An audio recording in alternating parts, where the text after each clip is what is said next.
Thank you for that generous introduction, and Steve, and to Taurus, and Wanda, and all those assembled, and those who have been behind this Hope effort. We thank you for this extremely important effort at this extremely important time in our country and in our nation's history.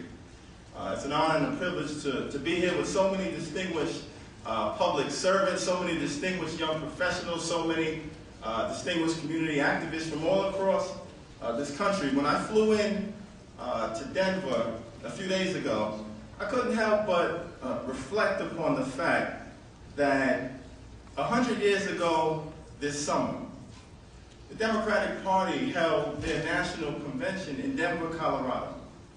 Now, I don't have any videotape from that convention, but I do have an unreasonable suspicion that there weren't a whole lot of blacks in that convention hall. There weren't a whole lot of Latinos, a whole lot of people of color, a whole lot of women in that convention hall. I have an unreasonable suspicion that there weren't a whole lot of working class folks in that convention hall. Because we know that the America of today is very different than the America of yesterday.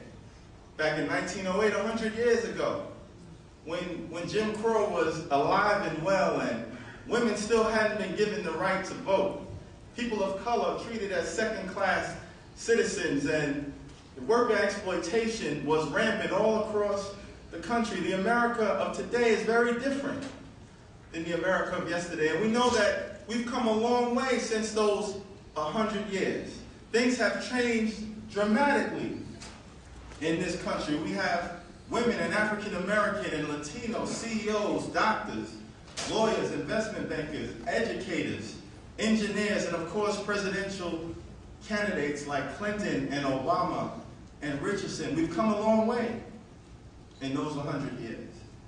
And the reason why we are where we are today, of course, is that generation after generation after generation of our ancestors worked hard, they sacrificed, they struggled so that we would be where we are today.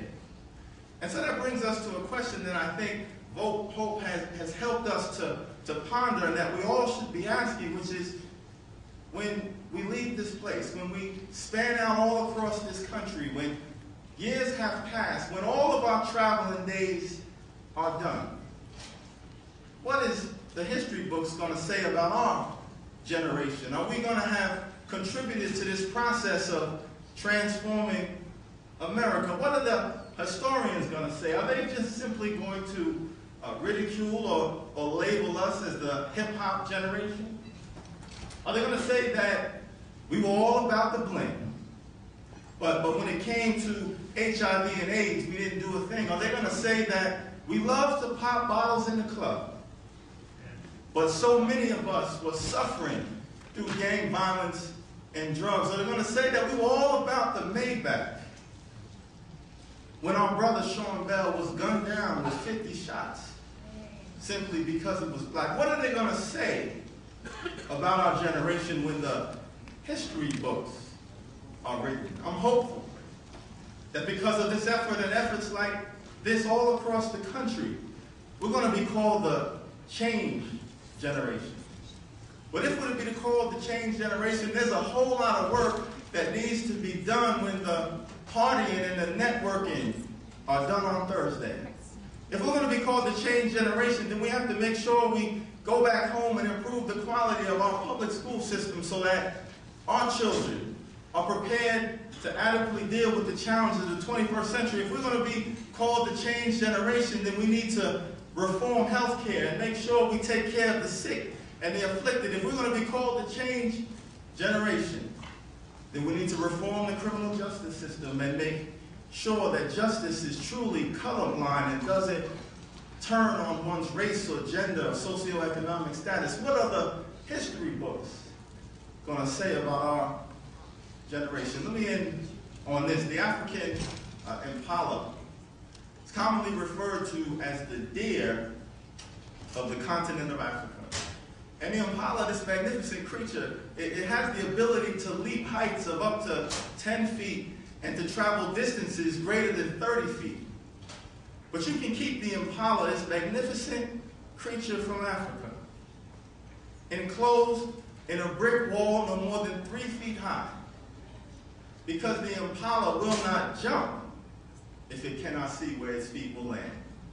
And I think there's so many folks from our generation who want to change America, who want to be part of this transformation, but they don't participate. They stand still because they're unsure of what's going to happen. They're uncertain about the outcome. But because of efforts like this, and because of people like you, I know and I'm confident that we have the talent and the ability and the work ethic and the integrity and the intelligence to continue the process of changing America. And I'm confident that if we take this leap together, y'all won't be disappointed in where we land. God bless everyone.